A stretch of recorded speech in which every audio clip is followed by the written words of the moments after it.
اللہ اکبر اللہ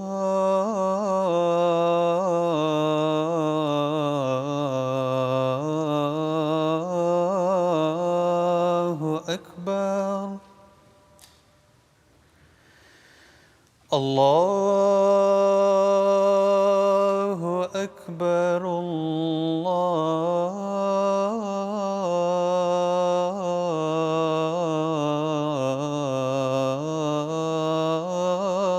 اللہ اکبر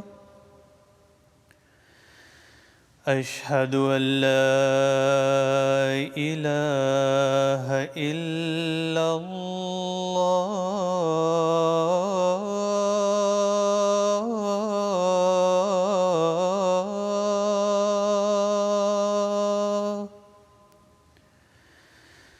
اشہد ان لا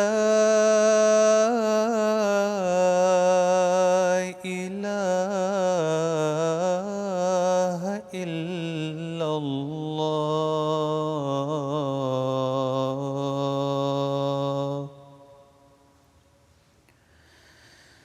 اشہد ان محمدا رسول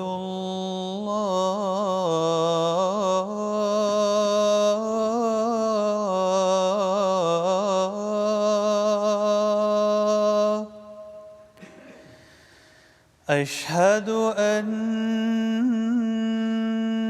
محمدا رسول اللہ حی علی الصلاة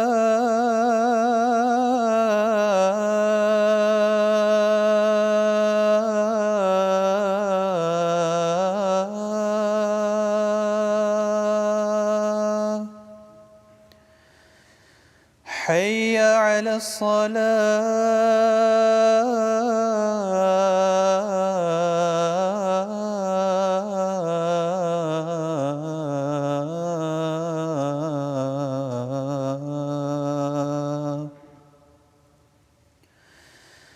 حی علی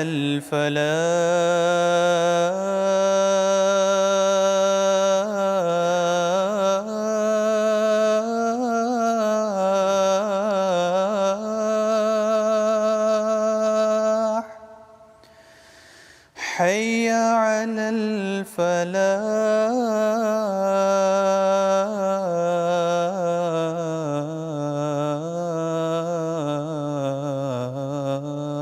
الفلاح اللہ اکبر اللہ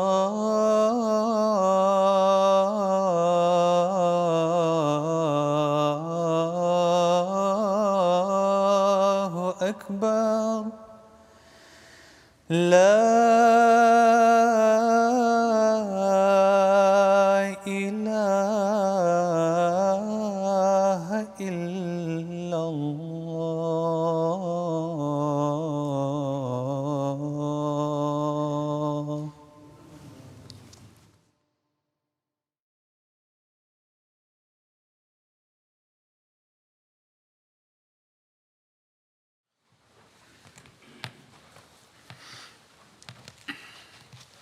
السلام علیکم ورحمۃ اللہ.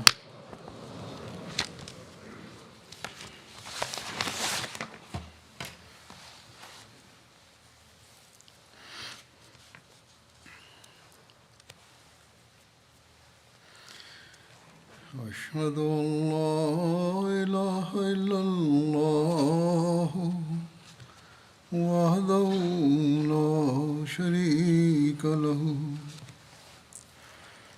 وأشهد أن محمدا عبده ورسوله أما بعد فأعوذ بالله من الشيطان الرجيم بسم الله الرحمن الرحيم الحمد لله رب العالمين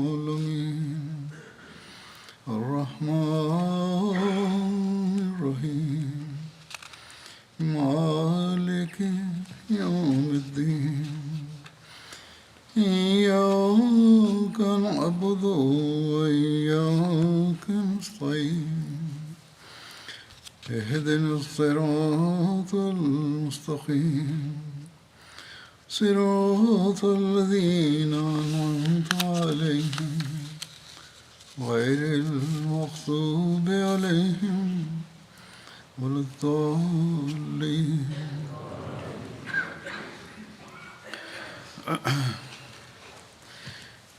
حضرت صلی اللہ علیہ وسلم کی زندگی کے بعض واقعات جو بدر کے موقع پر یا اس کے فوری بعد تھے ان کا تذکرہ ہو رہا تھا. ان واقعات میں حضرت صلی اللہ علیہ وسلم کی حضرت عائشہ سے شادی کا بھی ذکر ہے، اس لیے یہاں یہ بیان کر دیتا ہوں.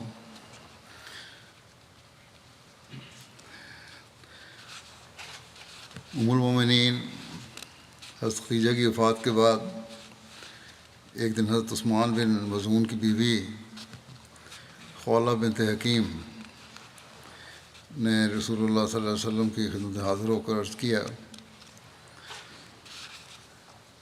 کہ اے اللہ کے رسول، کیا آپ شادی نہیں کرنا چاہتے؟ آپ نے پوچھا کس سے؟ کہتی ہیں اگر آپ صلی اللہ علیہ وسلم چاہیں تو کنواری سے بھی کر سکتے ہیں، اور آپ کا ارادہ بیوہ سے شادی کا ہو تو ایسا بھی ہو سکتا ہے. آپ نے فرمایا کہ کنواری کون ہے؟ تو بتایا گیا کہ عائشہ بنت ابو بکر. پھر نبی صلی اللہ علیہ وسلم نے پوچھا کہ بیوہ کون ہے؟ عرض کی کہ وہ سودا بنت زمعہ ہے، وہ آپ پر ایمان لا چکی ہیں اور آپ کی اتباع بھی اختیار کر چکی ہیں. رسول اللہ صلی اللہ علیہ وسلم نے حضرت خولہ سے فرمایا جاؤ اور ان دونوں کے گھر والوں سے میرے متعلق بات کرو. رسول اللہ صلی اللہ علیہ وسلم سے اجازت ملنے پر حضرت خولہ وہاں سے نکلیں اور پہلے حضرت ابوبکر صدیق کے گھر حضرت عائشہ کے رشتے کی بات کرنے کے لیے گئیں. گھر پر حضرت ابوبکر تو موجود نہیں تھے، البتہ ان کی اہلیہ حضرت ام رومان موجود تھیں. حضرت خولہ نے ان سے بات کی اور مبارکباد پیش کرتے ہوئے کہنے لگیں کہ ام رومان، اللہ عز و جل نے آپ کو کتنی زبردست خیر و برکت سے نوازا ہے. انہوں نے پوچھا کہ وہ خیر و برکت کیا ہے؟ حضرت خولہ نے بتایا کہ مجھے رسول اللہ صلی اللہ علیہ وسلم نے عائشہ سے نکاح کا پیغام دے کر بھیجا ہے. ام رومان نے کہا کہ پھر ابوبکر کے آنے کا انتظار کرو. کچھ دیر انتظار کے بعد حضرت ابوبکر صدیق گھر تشریف لے آئے تو حضرت خولہ ان سے بھی وہی کچھ کہتی ہیں جو ام رومان سے کہا تھا. حضرت ابوبکر صدیق نے استفسار کیا کہ خولہ یہ تو بتاؤ کہ وہ خیر و برکت ہے کیا؟ حضرت خولہ نے بتایا کہ مجھے رسول اللہ صلی اللہ علیہ وسلم نے بھیجا ہے، میں آپ کی طرف عائشہ سے نکاح کا پیغام لے کر آئی ہوں.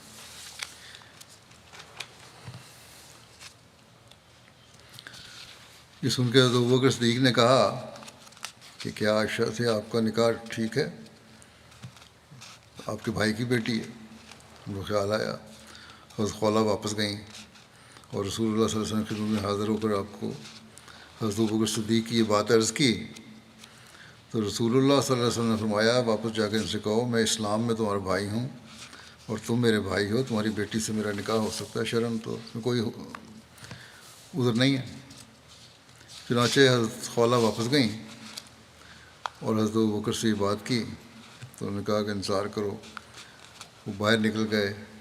حضرت ام رومان نے کہا مطعم بن عدی نے اپنے بیٹے کا عائشہ کے لیے ذکر کیا تھا. اللہ کی قسم ابوبکر نے کبھی کوئی عہد نہیں کیا جس کی انہوں نے عرض شکنی کی ہو۔ چنانچہ حضرت ابوبکر مطعم بن عدی کے پاس گئے اور اس کے پاس اس کی بیوی ام الفتح بھی تھی۔ اس خاتون نے کہا، اے ابن قحافہ، اگر ہم تمہارے ہاں اپنے بیٹے کی شادی کر دیں تو ہو سکتا ہے کہ تم اسے اپنے اس دین میں داخل کر لو جس میں تم ہو۔ حضرت ابوبکر نے مطعم بن عدی سے کہا، کیا تم بھی اسی طرح کہتے ہو؟ میاں بیوی دونوں سے پوچھا۔ اس نے کہا کہ جیسا اس نے کہا ہے وہی میں بھی کہتا ہوں۔ حضرت ابوبکر مطعم کے پاس سے آئے اور اللہ نے ان کے دل سے اس وعدہ کے بارے میں سب انتباس دور کر دیا۔ جب یہ بات اس نے کر دی کہ ہم مسلمان تو نہیں ہو سکتا ہمارا بیٹا، تو پھر وہ رشتہ ختم ہو گیا اور ان کے بعد یہ دور ہو گیا۔ اس کا وعدہ کیا تھا کہ اگر تم رشتہ بھیجو گے تو ہم کریں گے، وہ بھی ختم ہو گئی بات۔ پھر انہوں نے حضرت خولہ سے کہا، میری طرف سے رسول اللہ صلی اللہ علیہ وسلم کو پیغام پہنچا دو۔ چنانچہ حضرت خولہ نے آپ کو پیغام پہنچایا اور آپ محمد رسول اللہ علیہ وسلم نے حضرت عائشہ سے شادی کی۔ یہ واقعہ مسند احمد بن حنبل میں درج ہے۔ حضرت عائشہ نے بیان فرمایا کہ رسول اللہ صلی اللہ علیہ وسلم نے شادی کے بعد فرمایا، تم مجھے رویا میں 2 مرتبہ دکھائی گئی قبل اس کے کہ میں تم سے شادی کرتا۔ میں نے فرشتے کو دیکھا، اس نے تمہیں ریشم کے ایک ٹکڑے میں اٹھایا ہوا تھا۔ ایک دوسری روایت میں ہے کہ اس نے کہا کہ یہ آپ کی زوجہ مطہرہ ہیں۔ میں نے اسے کہا کہ کپڑا ہٹاؤ۔ اس نے کپڑا ہٹایا تو کیا دیکھا کہ وہ تم ہو۔ میں نے خیال کیا کہ اگر یہ اللہ کی طرف سے ہے تو وہ اسے پورا کر دے گا۔ پھر تم مجھے رویا میں دکھائی گئی، وہ تمہیں ریشم کے ایک ٹکڑے میں اٹھائے ہوئے تھا۔ میں نے کہا کپڑا اٹھاؤ تو اس نے کپڑا ہٹایا، کیا دیکھا کہ وہ تم ہو۔ پھر میں نے یہی کہا کہ اگر یہ اللہ کی طرف سے ہے تو اسے پورا کر دے گا۔ یہ روایت بخاری میں درج ہے حضرت عائشہ کے حوالے سے۔ صحابہ کے حالات پر مشتمل کتاب الاستیاب میں حضرت عائشہ کی ایک روایت ہے۔ ایک مرتبہ حضرت ابوبکر نے رسول اللہ صلی اللہ علیہ وسلم سے عرض کیا، یا رسول اللہ صلی اللہ علیہ وسلم، آپ اپنی اہلیہ کی رخصتی کیوں نہیں کرا لیتے؟ عائشہ سے رشتہ تو ہو گیا تھا لیکن رخصتی نہیں ہوئی تھی۔ حضرت ابوبکر نے خود عرض کیا کہ رشتے رخصتی کیوں نہیں کرتے؟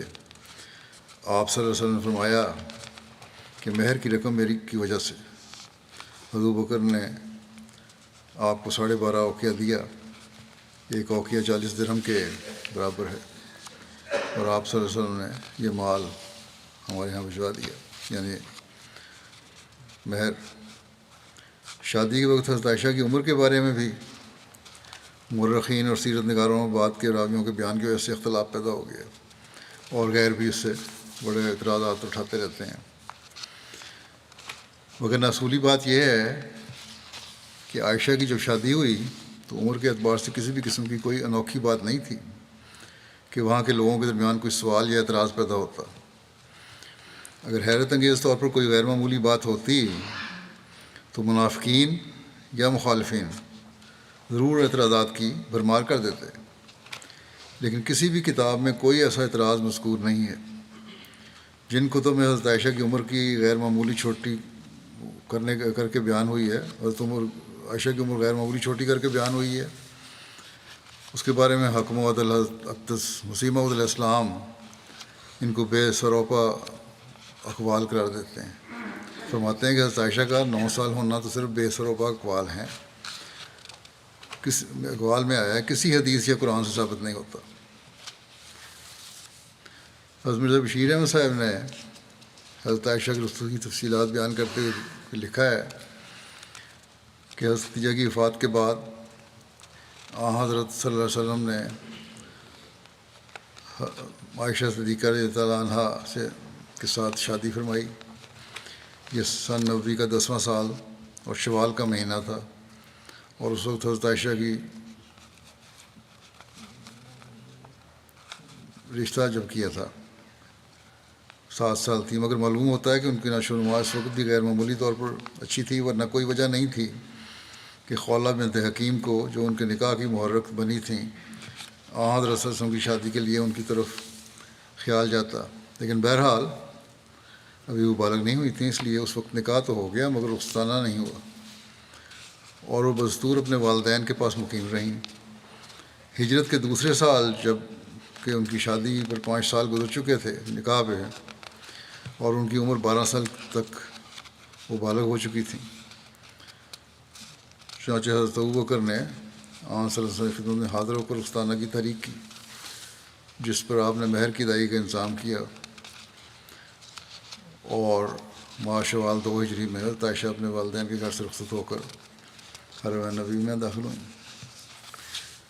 یہ مرزا بشیر احمد صاحب کی تحقیق ہے، لیکن بعض مورخین کی عمر ہے اس سے زیادہ بھی بیان کی جاتی ہے۔ شادی کے وقت حضرت عائشہ کی والدہ مدینہ کے مضافات میں ایک جگہ اسنو نامی مقیم تھیں، چنانچہ انصار کی عورتوں نے وہاں جمع ہو کر حضرت عائشہ کو رخصتانے کے لیے راستہ کیا، اور پھر حضرت صلی اللہ علیہ وسلم خود وہاں تشریف لے گئے، اور اس کے بعد حضرت عائشہ اپنے گھر سے رخصت ہو کر حرم نبی میں داخل ہو گئیں۔ حضرت مرزا بشیر احمد صاحب حضرت عائشہ کی خصوصیات بیان کرتے ہوئے لکھتے ہیں کہ باوجود صغر سنی کے، چھوٹی عمر ہونے کے، حضرت عائشہ کا ذہن اور حافظہ غضب کا تھا، اور حضرت صلی اللہ علیہ وسلم کی تعلیم و تربیت کے ماتحت انہوں نے نہایت سرعت کے ساتھ حیرت انگیز طور پر ترقی کی، اور دراصل اس چھوٹی عمر میں ان کو اپنے گھر میں لے آنے سے آپ کی غرض یہی تھی کہ آپ شروع سے ہی اپنے منشا کے مطابق ان کی تربیت کر سکیں، اور انہیں آپ کی صحبت میں رہنے کا لمبے سے لمبا عرصہ مل سکے، اور وہ اس نازک اور عظیم الشان کام کی اہل بنائی جا سکیں جو ایک شار نبی کی بیوی پر عائد ہوتا ہے۔ چنانچہ آپ صلی اللہ علیہ وسلم اس منشا میں کامیاب ہوئے، اور حضرت عائشہ نے مسلمان خواتین کی اصلاح اور تعلیم و تربیت کا وہ کام سر انجام دیا جس کی نظیر تاریخ عالم میں نہیں ملتی۔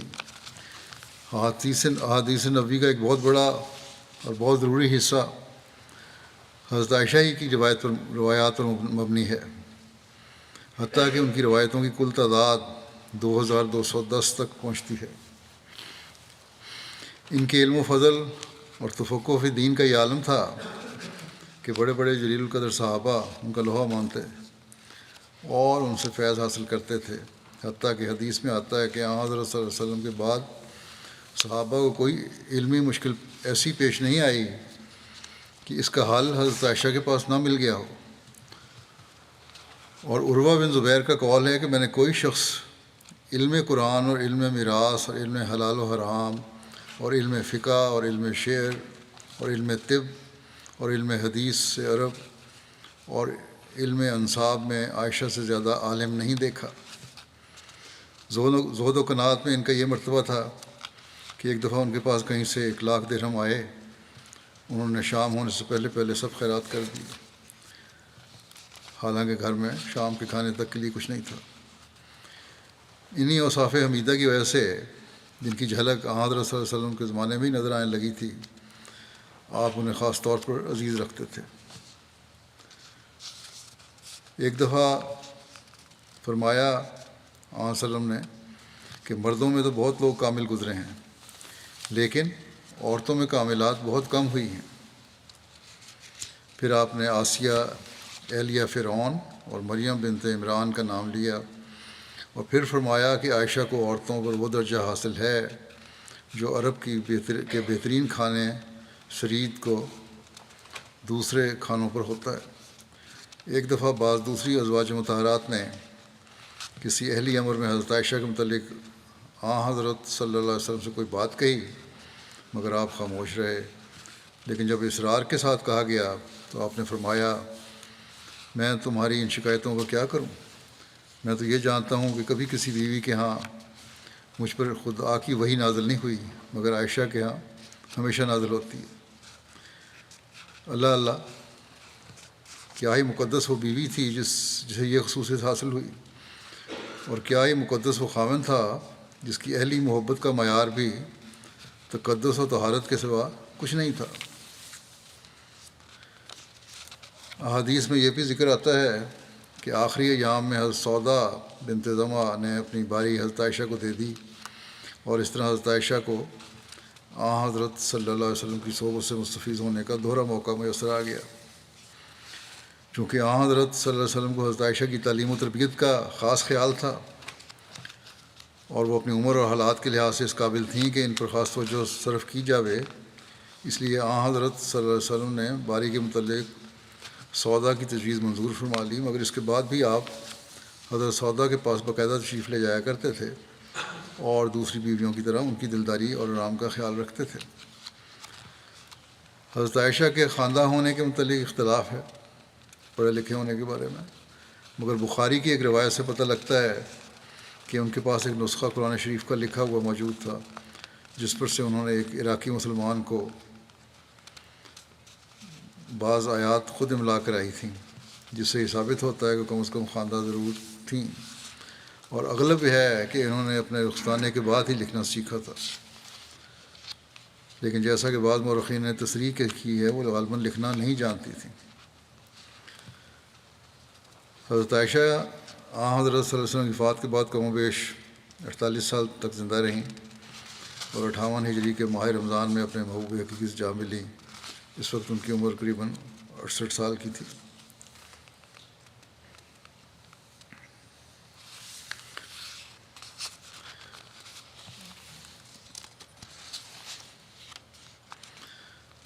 پھر ایک واقعہ جو فوری حضرت صلی اللہ علیہ وسلم کی زندگی میں ہوا بدر کے فوری بعد، وہ آپ کی بیٹی کا ہے، حضرت زینب کا، جو مکہ میں تھیں اور پھر وہ مدینہ تشریف لائیں۔ حضرت صلی اللہ علیہ وسلم کے داماد ابو العاص بن ربیع بھی غزوہ بدر میں مسلمانوں کے ہاتھ قید ہوئے۔ ان کی بیوی حضرت زینب مکے میں تھیں۔ انہوں نے وہ ہار اپنے شوہر کے فدیہ میں بھیجا جو ان کی والدہ حضرت ختیجہ نے ان کی شادی کے موقع پر بیٹی کو پہنایا تھا۔ یہ فدیہ لے کر آنے والا ابو العاص کا بھائی عمر بن ربیع تھا۔ حضرت صلی اللہ علیہ وسلم نے جب یہ ہار دیکھا تو آپ بہت زیادہ دلگیر اور افدیدہ ہو گئے۔ پھر آپ نے صحابہ سے فرمایا، اگر تم مناسب سمجھو تو زینب کے قیدی کو رہا کر دو اور اس کا یہ ہار بھی واپس کر دو۔ صحابہ نے عرض کیا، ضرور یا رسول اللہ۔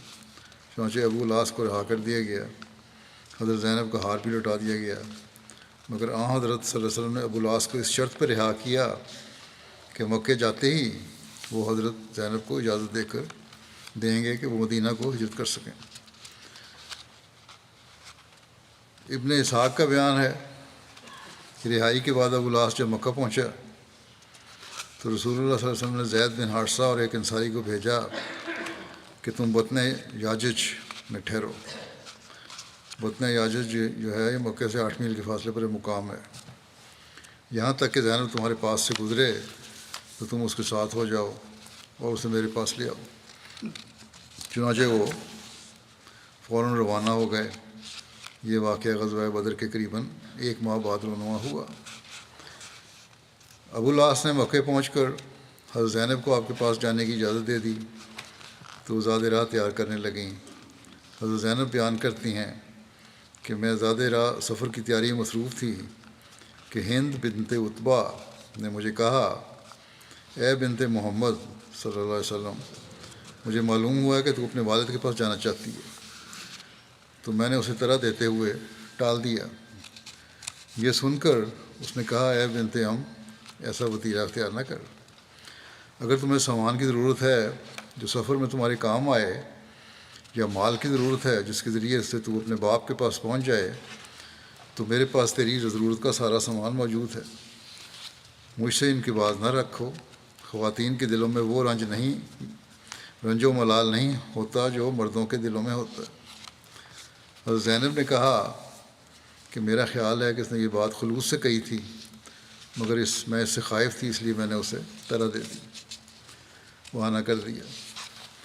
ابن اسحاق نے بیان کیا ہے کہ حضرت زینب نے سفر کی تیاری کی، اور جب وہ اپنے سفر کی تیاری سے فارغ ہو گئیں تو ابو العاص کے بھائی کنانہ بن ربیع نے سواری پیش کی۔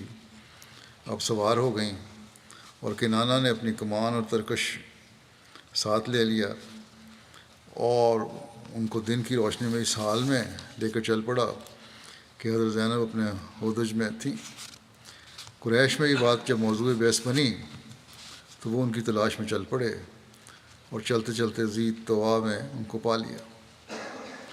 ذی طوا بھی مکہ کے ایک مشہور وادی ہے اور مسجد حرام سے نصف میل کے فاصلے پر ہے۔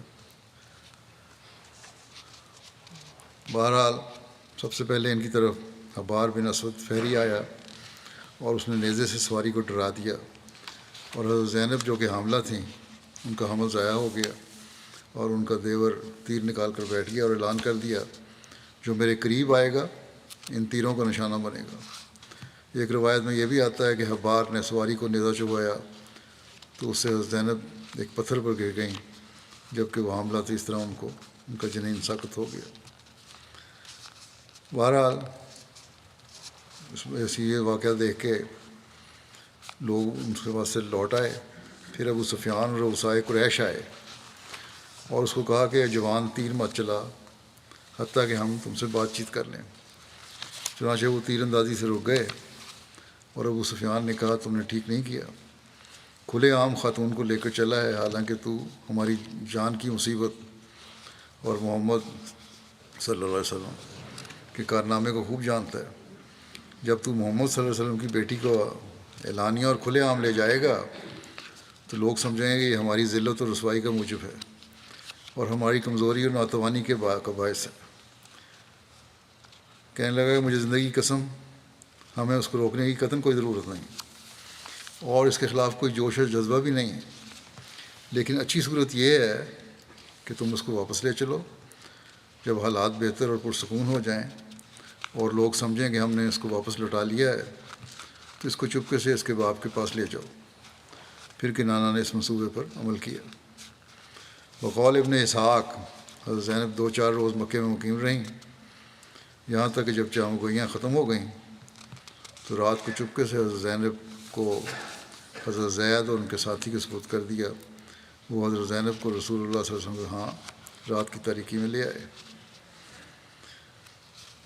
امام بہقی نے حضرت عائشہ سے حضرت زینب کے مکہ سے آنے کا واقعہ بیان کر کے کہا ہے کہ رسول اللہ صلی اللہ علیہ وسلم نے حضرت زید بن حارثہ کو اپنی انگوٹھی دے کر مکہ روانہ کیا کہ زینب کو اپنے ہمراہ لے آئے۔ چنانچہ اس نے اپنی حکمت و دانائی سے انگوٹھی ایک چرواہے کو دی اور اس نے حضرت زینب کو پہنچا دی۔ حضرت زینب یہ انگوٹھی دیکھ کر پہچان گئیں تو اس سے پوچھا تجھے یہ کس نے دی ہے؟ اس نے بتایا مکے سے باہر ایک آدمی نے مجھے دی ہے۔ چنانچہ حضرت زینب رات کو مکے سے باہر آئیں اور اس کے پیچھے سوار ہو گئیں اور وہ آپ کو مدینہ لے آئے۔ رسول اللہ صلی اللہ علیہ وسلم فرمایا کرتے تھے کہ میری سب بیٹیوں سے زینب افضل ہے کہ اس کو میری وجہ سے تکلیف پہنچی۔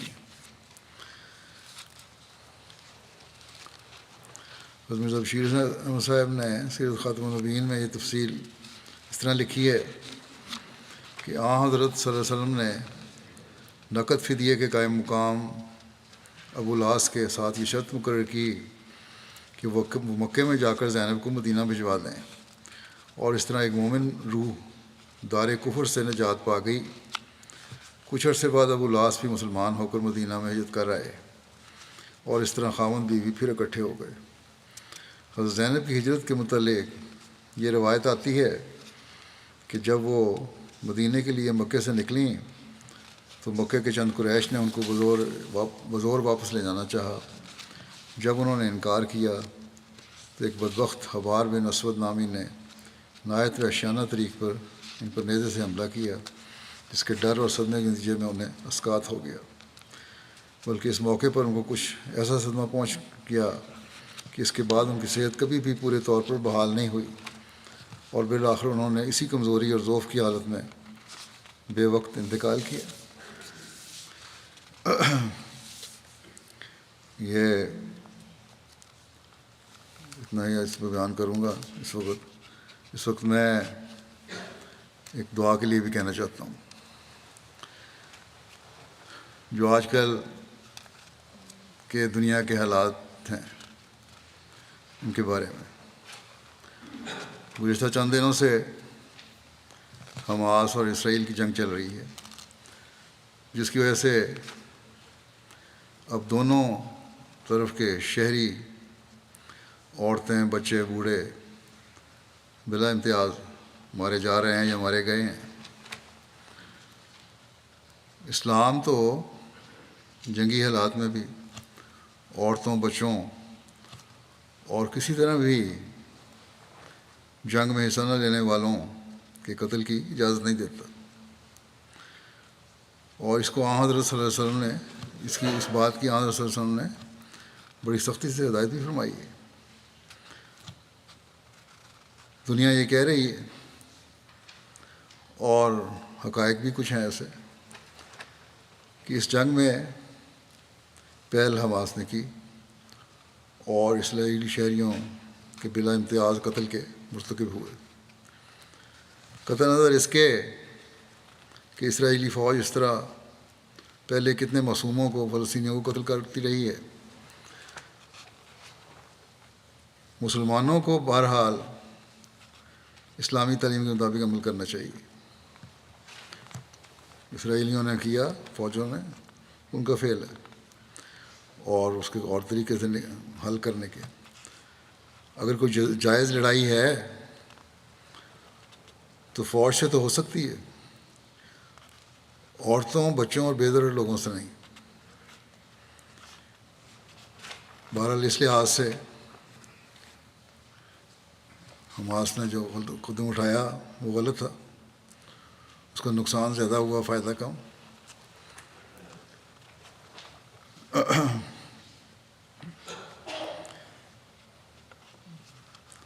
اگر یہ جو بھی تھا اس کی سزا یا اس سے جنگ حماس تک ہی محدود رہنی چاہیے تھی۔ یہ اصل تو ضرورت اور بہادری یہ ہے کہ یہ اصل رد عمل ہوتا۔ لیکن اب جو اسرائیل کی حکومت کر رہی ہے وہ بھی بہت خطرناک ہے، اور یہ معاملہ اب لگتا ہے کہ رکے گا نہیں۔ کتنی بے حساب جانیں معصوم لوگوں اور عورتوں اور بچوں کی ضائع ہوں گی، اس کا تصور بھی نہیں کیا جا سکتا۔ اسرائیلی حکومت کا تو یہ اعلان تھا کہ ہم غزہ کو بالکل مٹا دیں گے، اور اس کے لیے بے شمار بے تحاشا بمبارمنٹ کی انہوں نے، راکھ کا ڈھیری کر دیا شہر۔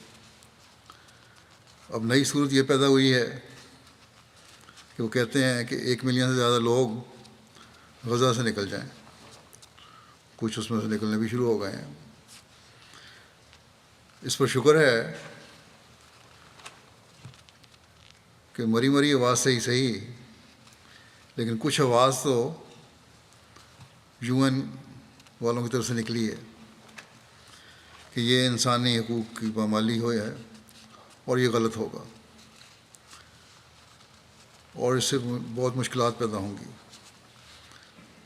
اور اسرائیل کو اپنے اس حکم کو پہ سوچنا چاہیے، بجائے اس کے کہ سختی سے اس کو کہیں کہ یہ غلط ہے۔ درخواست ہی کر رہے ہیں ابھی بھی۔ بہرحال ان معصوموں کا کوئی قصور نہیں جو جنگ نہیں کر رہے۔ اگر دنیا اسرائیلی عورتوں، بچوں اور عام شہری کو معصوم سمجھتی ہے تو یہ فلسطینی بھی معصوم ہیں۔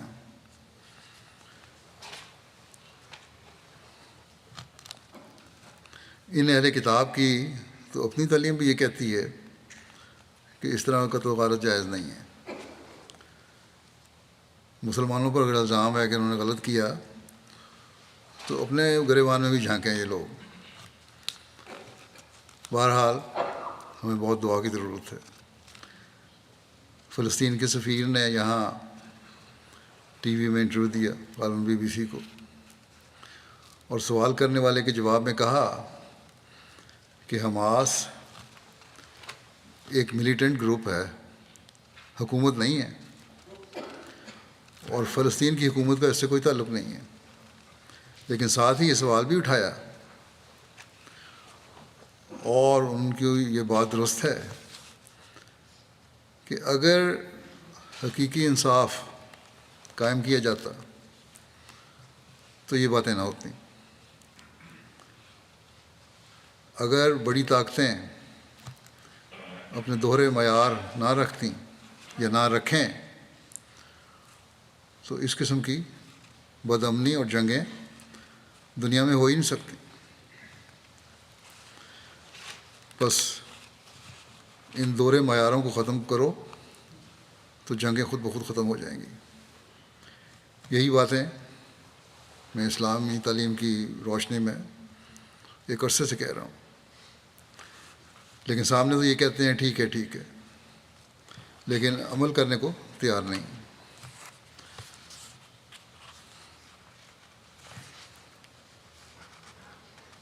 اب تمام بڑی طاقتیں یا مغربی طاقتیں انصاف کو ایک طرف کر کے فلسطینیوں پر سختی کے لیے اکٹھی ہو رہی ہیں اور ہر طرف سے فوجوں کی بھجوانے کی باتیں ہو رہی ہیں.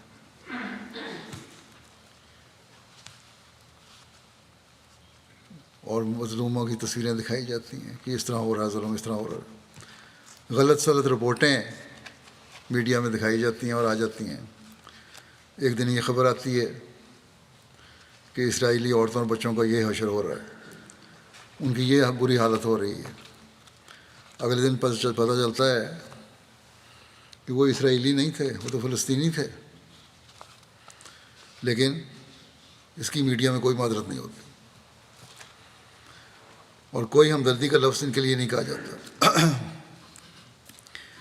یہ لوگ جس کی لاٹھی اس کی بھینس پر عمل کرتے ہیں، جن کے ہاتھ میں دنیا کی معیشت ہے ان کے آگے ہی انہوں نے جھکنا ہے.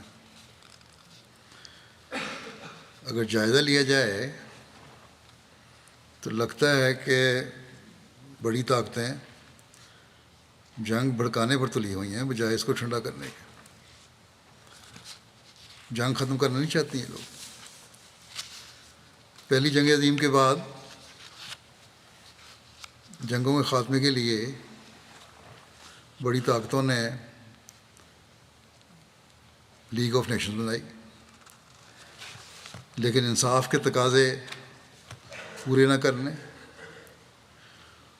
اور اپنی برتری قائم رکھنے کی وجہ سے یہ ناکام ہو گئی اور دوسری جنگ عظیم ہوئی اور 7 کروڑ سے زیادہ جانیں کہتے ہیں ضائع ہوئیں. اب یہی حال UN کا ہو رہا ہے. بنائی تو اس لیے گئی تھی کہ دنیا میں انصاف قائم کیا جائے گا اور مظلوم کا ساتھ دیا جائے گا، جنگوں کے خاتمے کی کوشش کی جائے گی، لیکن ان باتوں کا دور دور تک پتہ نہیں. اپنے مفادات کوئی ہر کوئی دیکھ رہا ہے. اب جو اس بے انصافی کی وجہ سے جنگ ہوگی اس کے نقصان کا تصور ہی عام آدمی نہیں کر سکتا، اور یہ سب بڑی طاقتوں کو پتہ ہے کہ کتنا شدید نقصان ہوگا. لیکن پھر بھی انصاف قائم کرنے میں کوئی توجہ نہیں ہے اور توجہ دینے پر کوئی تیار بھی نہیں ہے. ایسے حالات میں مسلمان ملکوں کو کم از کم ہوش کے ناخن لینے چاہیے، اپنے اختلافات مٹا کر اپنی وحدت کو قائم کرنا چاہیے. اگر مسلمانوں کو یہ ہدایت اللہ تعالیٰ نے اہل کتاب سے تعلقات بہتر کرنے کے لیے دی ہے کہ تعالوا الی کلمۃ سواء بیننا و بینکم، اس کلمے کی طرف آ جاؤ جو ہمارے اور تمہارے درمیان مشترک ہے، اللہ تعالیٰ کی ذات ہے. تو مسلمان جن کا کلمہ مکمل طور پر ایک ہے کیوں اختلافات ختم کر کے اکٹھے نہیں ہو سکتے؟ بس سوچیں اور اپنی وحدت کو قائم کریں، اور یہی دنیا سے فساد دور کرنے کا ذریعہ ہو سکتا ہے. اور انصاف کے تقاضے پورے کرنے کے لیے مظلوم کے حقوق ہر جگہ قائم کرنے کے لیے بھرپور آواز اٹھائیں، پھر ایک ہو کر ایک ہوں گے، وحدت ہوگی تو آواز میں بھی طاقت ہوگی، ورنہ معصوم مسلمانوں کی جانوں کے ضائع ہونے کے یہ لوگ ذمہ دار ہوں گے، وہ مسلمان حکومتیں ذمہ دار ہوں گی۔ حضرت صلی اللہ علیہ وسلم کی اس ارشاد کو ہمیشہ سامنے رکھنا چاہیے، اور یہ ان طاقتوں کا کام ہے رکھیں کہ ظالم اور مظلوم دونوں کی مدد کرو۔ بس اس اہم بات کو سمجھیں۔ اللہ تعالیٰ مسلمان حکومتوں کو بھی عقل اور سمجھ دے، اور ایک ہو کر انصاف قائم کرنے والے بنیں، اور دنیا کی طاقتوں کو بھی عقل اور سمجھ دے کہ دنیا کو تباہی میں ڈالنے کے بجائے دنیا کو تباہی سے بچانے کی کوشش کریں، اور اپنی اناؤں کی تسکین کو اپنا مقصد نہ بنائیں۔ ہمیشہ انہیں یاد رکھنا چاہیے کہ جب تباہی ہوگی تو یہ طاقتیں بھی محفوظ نہیں رہیں گی۔ بہرحال ہمارے پاس تو دعا ہی کا ہتھیار ہے،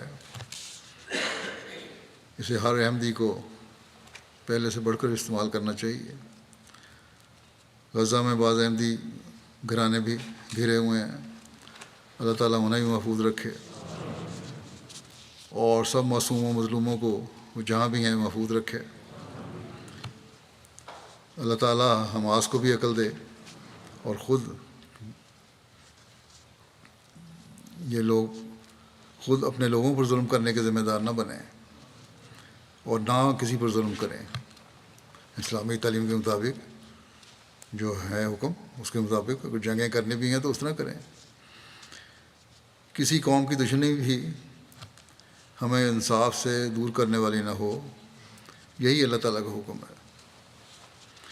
اللہ تعالیٰ بڑی طاقتوں کو بھی توفیق دے کہ وہ دونوں طرف انصاف کے تقاضے پورے کرتے ہوئے امن قائم کرنے والی بنے، یہ نہیں کہ ایک طرف جھکاؤ ہو جائے اور دوسری طرف کا حق مارا جائے،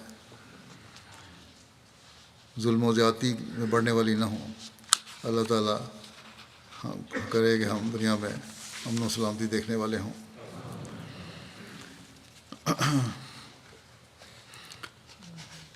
نماز کے بعد میں جنازہ بھی پڑھاؤں گا، دو ایک جنازہ حاضر ہے، آ گیا نا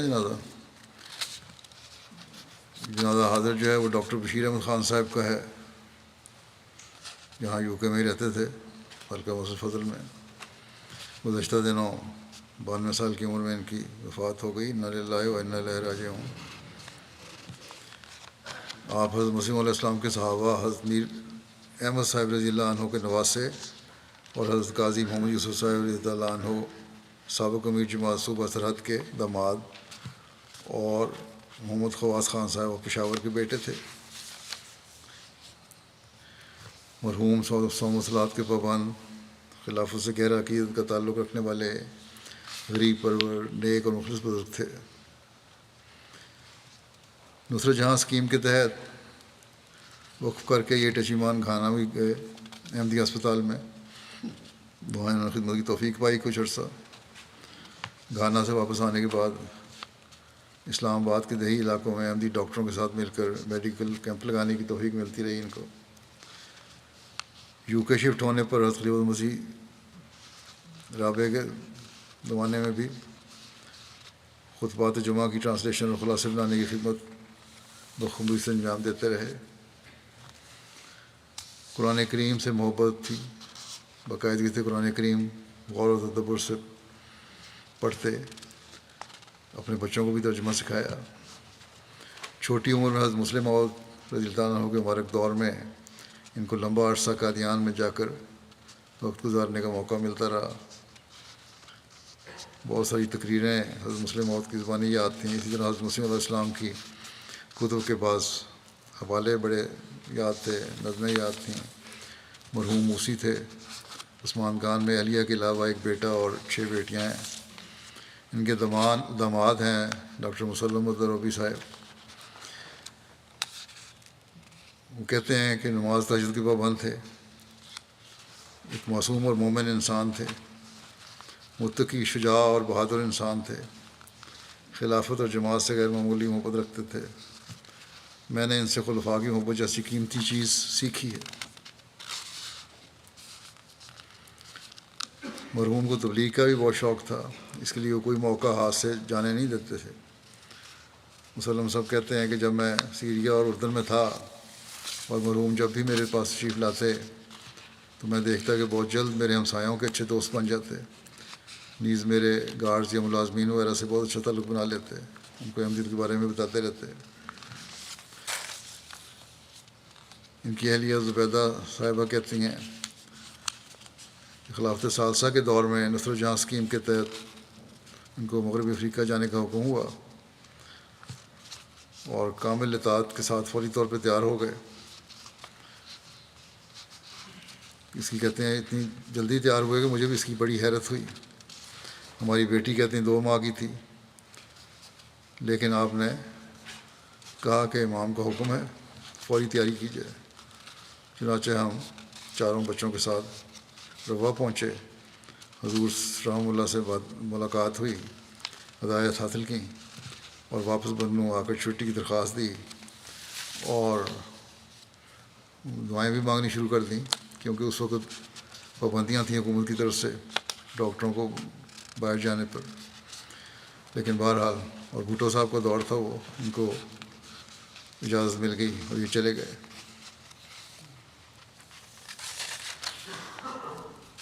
باجماعت نمازوں کے قیام کے لیے جتنی بھی مشکلات پیش آئیں،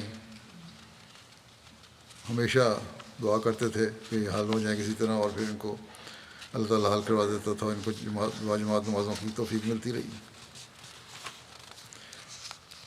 جب کہتے ہیں ہماری اللہ تعالیٰ نے گاڑی کی توفیق دی تو آتے جاتے اپنے دوستوں کو بھی مسجد میں لے آتے اور لے کے جاتے اور بڑے خوش ہوتے اس بات پہ۔ مسجد فضل کے قریب گھر ملا تو اس بات تو خوشی تھی کہ آپ 5 نمازیں مسجد جا کر ادا کریں گے۔ خدمت دین کا ہر ذریعہ اور ہر طریقہ استعمال کرتے، تبلیغ کا کوئی موقع ہاتھ سے نہ جانے دیتے، چندوں کی ادائیگی بر وقت کرتے اور اسی کی تلقین ہم سب کو کرتے رہتے۔ اللہ تعالیٰ ان سے مغفرت اور رحم کا سلوک فرمائے اور ان کے بچوں کو بھی ان کی نیکیاں جاری رکھنے کی توفیق عطا فرمائے۔ ایک جنازہ غائب بھی ہے جو مکرمہ وسیمہ بیگم صاحبہ اہلیہ ڈاکٹر شفیق سیکل صاحب کا ہے، جو شفیق سیکل صاحب سابق امیر جماعت ضلع ملتان رہے ہیں، پھر نائب وکیل تصنیف بھی رہے ہیں۔ ان کی وفات ہوئی ہے 99 سال کی عمر میں۔ انا للہ و انا الیہ راجعون۔ مرحومہ موسیہ تھیں۔ شوہر کے علاوہ پسماندگان میں 3 بیٹے ہیں۔ ڈاکٹر محمد شفیق سیکل صاحب ان کے شوہر لکھتے ہیں کہ خاکسار کی اہلیہ حضرت شیخ مشتاق حسین صاحب صحابی حضرت مسیح موعود علیہ السلام کی پوتی اور جسٹس شیخ بشیر احمد صاحب مرحوم لاہور کی بیٹی اور سیدہ ام وسیم صاحبہ کی بھانجی تھیں۔ خلافت سے ہر دور میں ان کا گہرا تعلق رہا اور بہت وفا کے ساتھ ہر دور میں خلافت کے ساتھ وابستہ رہیں۔ ان کے پوتے محی الدین صاحب کہتے ہیں میری دادی میں قربانی کا خاص مادہ تھا، روحانی خزائن کا بہت مطالعہ کرتی۔ کہتے ہیں کہ میرے دادا چونکہ وقف زندگی ہیں تو ایک بار میں نے پوچھا کہ کیا آپ بھی وقف ہیں، تو اس پر جواب دیا کہ خلفاء یہی کہتے ہیں کہ وقف زندگی کی بیویاں بھی وقف ہوتی ہیں۔ ان کی بہو اور بھتیجی بھی عائشہ کہتی ہیں کہ میری پھوپھی ایک ہر دل عزیز شخصیت کی مالک تھیں۔ لجنہ کے عہدے پر لجنہ میں جو عہد دہرایا جاتا ہے کہ میں اپنی جان، مال، وقت اور اولاد کو قربان کرنے کے لیے تیار رہوں گی، اس کی عملی مثال تھی۔ کہتی ہیں میری شادی کے بعد انہوں نے بہت سارے تربیتی امور میں میری رہنمائی کی، مجھے قرآن کریم کا لفظی ترجمہ بھی سکھایا۔ پھر ان کی بھانجی ہیں اور بہو بھی ذکیہ کہتی ہیں میری خالہ غریب پرور اور مثالی خاتون تھیں، ہر ایک سے محبت کرنے والی. خاوند کی کبھی کوئی بات رد نہیں کی. ایسی نافع ناس موجود تھیں جو لوگوں کے کام آنے کے لیے ہر وقت تیار رہتا ہے. ان کی ہمشیرہ ہیں نعیمہ جمیل صاحبہ. وہ کہتے ہیں میری ماں کی طرح شفیق تھیں. میں بیوہ ہو گئی 50 سال کی عمر میں، تو ان کو اللہ تعالیٰ نے میرے لیے فرشتہ بنا دیا. ہمیشہ ہر طرح سے میری مدد کی اور رہنمائی کی. پھر کہتی ہیں کہ عبادت گزار تو تھیں، حقوق العباد میں بھی کئی بچوں کی شادی کی ذمہ داری اٹھائی. کسی غریب دیہاتی کو بھی اپنے سے کمتر نہیں سمجھا. محتاج ملازمین کی مالی معاونت کی بھرپور کوشش کرتی تھی. اللہ تعالیٰ ان سے مغفرت اور رحمت کو سلوک فرمائے. ان کی اولاد کو بھی ان کی نیکیاں جاری رکھنے کی توفیق عطا فرمائے.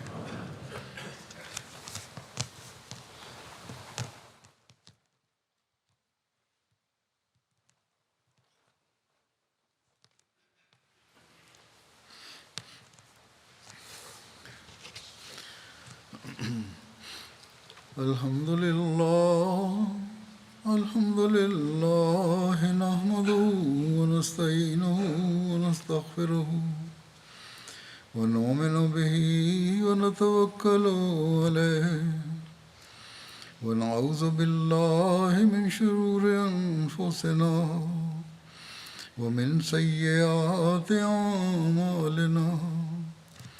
من يهده الله فلا مضل له ومن يضلل فلا هادي له. ونشهد أن لا إله إلا الله ونشهد أن محمدا عبده ورسوله. عباد الله رحمكم الله، إن الله يأمر بالعدل والإحسان وإيتاء ذي القربى وينهى عن الفحشاء والمنكر والبغي يعظكم لعلكم تذكرون. اذكروا الله يذكركم وادعوه يستجب لكم ولذكر الله أكبر.